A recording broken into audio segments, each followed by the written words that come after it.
குறிஞ்சி மலரில் வழிந்த ரசத்தை உறிஞ்ச துடிக்கும் உதடு இருக்க ஓடியதென்ன, புவிதழ் மூடியதென்ன, என் மனம் வாடியதென்ன.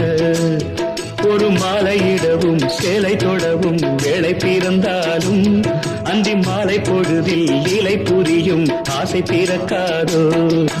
குறிஞ்சி மலரில் வழிந்த ரசத்தை உறிஞ்ச துடிக்கும் உதடு இருக்க ஓடியதென்ன, புவிதழ் மூடியதென்ன, என் மனம் வாடியதென்ன.